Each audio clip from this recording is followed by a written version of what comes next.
Hello everyone. आज के इस लेक्चर में हम बात करेंगे एचपीएससी एडीओ एग्ज़ाम की स्टडीज कि इस एग्ज़ाम को इतने कम टाइम में हम कैसे निकाल सकते हैं। सबसे पहले हमें दो चीज़ों का ध्यान रखना होगा। एडीओ एग्ज़ाम की प्रोफाइल और सिलेबस में क्या क्या सब्जेक्ट पूछे गए हैं। तो चलिए देखते हैं इन सिलेबस सब्जेक्ट्स की क्या क्या इसके सिलेबस में सब्जेक्ट्स हैं। उसके बाद बात करेंगे मोड ऑफ एग्ज़ाम। एग्ज़ाम का मोड क्या है, पैटर्न ऑफ एग्ज़ाम, किस पैटर्न पे एग्ज़ाम लिया जाएगा, और क्वेश्चंस टाइप। सबसे पहले दो चीज़ें हैं, जैसे मैंने आपको बताया कि एडीओ की वर्क प्रोफाइल क्या है। वर्क प्रोफाइल जैसे एडीओ एक विलेज लेवल ऑफिसर है तो उसका एक्सटेंशन का वर्क है, फार्मर के साथ डायरेक्ट इंटरेक्शन है। उसके बाद एग्रोनॉमी क्रॉप्स से रिलेटेड है। फिर soil science, plant pathology, crops में डिजीज लगती हैं, इंसेक्ट्स लगते हैं, एंटोमोलॉजी। ये जो कोर सब्जेक्ट्स हैं, अभी इतने कम टाइम में हम इन्हीं को बहुत अच्छे से करके इस एग्जाम्स को स्मार्टली क्रैक कर सकते हैं। तो चलिए इसमें आगे देखते हैं सिलेबस सब्जेक्ट्स मेन हमारे जो इसमें सब्जेक्ट्स क्या क्या हैं। सबसे पहले है एग्रोनॉमी, उसके बाद सोइल साइंस, फिर इसमें extension education, horticulture, plant pathology, entomology, seed science, genetics, plant breeding, crop physiology, crop ecology and farm management.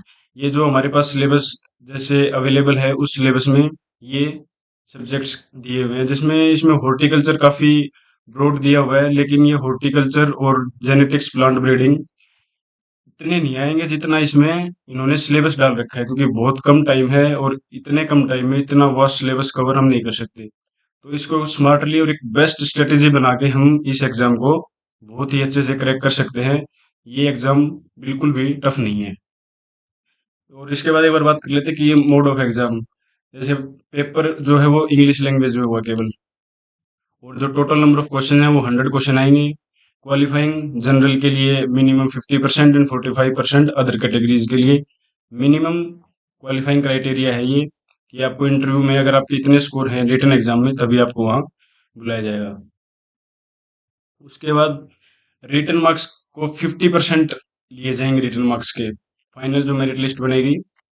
फिर उसमें 37.5 पर्सनल अचीवमेंट्स के, और इंटरव्यू 12.5 मार्क्स का ये इंटरव्यू होगा। ऐसे 50 ये और 50 रिटन एग्जाम 100 मार्क्स में से आपको ऐसे डिस्ट्रीब्यूट किए जाएंगे और आपका इन बेसिस पे सिलेक्शन होगा। पर्सनल अचीवमेंट में आपका जैसे ये डिग्री के मार्क्स हो गए, 10th 12th के मार्क्स आ जाएंगे। उसके बाद इसमें आपका एक्सपीरियंस, पीजी, पीएचडी, इन सब के मार्क्स को इसमें काउंट किया जाएगा।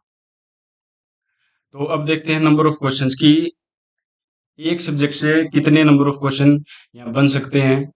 और जैसे एग्रोनॉमी है, एग्रोनॉमी कोर सब्जेक्ट है एडीओ के लिए, इससे ज़्यादा कोर सब्जेक्ट और कोई नहीं होगा इसमें। जैसे हम बात करते हैं एग्रोनॉमी, एग्रोनॉमी से 40 to 45 क्वेश्चन बनेंगे।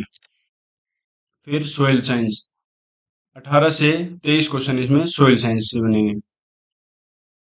उसके बाद हॉर्टिकल्चर, हॉर्टिकल्चर से 5 से 10 क्वेश्चन डेफिनेटली इसके बीच में ही आएंगे, इससे ज़्यादा क्वेश्चन नहीं आएंगे, क्योंकि हॉर्टिकल्चर इन्होंने सिलेबस के अंदर तो कंप्लीट मेंशन कर रखी है। जो 4 ईयर का एक डिग्री प्रोग्राम होता है हमारा बीएससी हॉर्टिकल्चर में, वो पूरा मेंशन कर रखा है इन्होंने।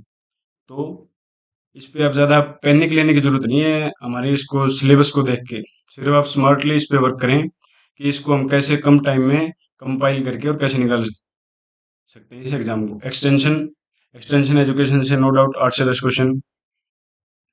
फिर सीड ब्रीडिंग या सीड साइंस 6 से 8 question. Plant pathology and entomology 7 से 10 question. Farm management, farm management इसमें सिलेबस में भी मेंशन है ये, इससे भी 4 से 5 क्वेश्चन इजीली आएंगे। क्रॉप फिजियोलॉजी 3 से 4 क्वेश्चन, 2-3 क्वेश्चन इसमें ऊपर नीचे हो सकते हैं, कोई डाउट नहीं है। और कुछ डाटाबेस क्वेश्चन भी डेफिनेटली पूछे जाएंगे इसमें आपसे, जैसे क्रॉप का एरिया, प्रोडक्शन, प्रोडक्टिविटी, इनसे रिलेटेड क्वेश्चन डेफिनेटली आएंगे। लेवल ऑफ क्वेश्चंस, क्वेश्चन का क्या लेवल हो सकता है? इजी, 40 to 50 क्वेश्चन आपके इजी क्वेश्चन आएंगे, इसमें कोई डाउट नहीं है। जैसे डायरेक्ट क्वेश्चन हो जाते हैं, आपके वेराइटीज पूछ ली, सीड रेट पूछ लिया, और इस टाइप के एग्रोनॉमिकल सॉइल साइंस से रिलेटेड क्वेश्चन इन सभी सब्जेक्ट से आ जाएंगे। उसके बाद मॉडरेट जो थोड़े कॉन्सेप्ट में चले जाएंगे, मॉडरेट क्वेश्चन हम उनको बोल सकते हैं, जो 25 to 30 क्वेश्चन आपको देखने को मिलेंगे। और कुछ हार्ड क्वेश्चन 18 से 20 क्वेश्चन हार्ड डेफिनेटली होंगे, ये मॉडरेट की तरफ लेके चलेंगे वैसे एग्जाम को, एज ए ये मॉडरेट पेपर आएगा इसमें। धन्यवाद, आज के लिए इतना ही। आगे अगर आप इस चैनल पे नए हैं तो बेल आइकन को प्रेस करें, सब्सक्राइब करें चैनल को, और हमारे आने वाली वीडियोज़ को लाइक शेयर एंड सब्सक्राइब ज़रूर करें। धन्यवाद।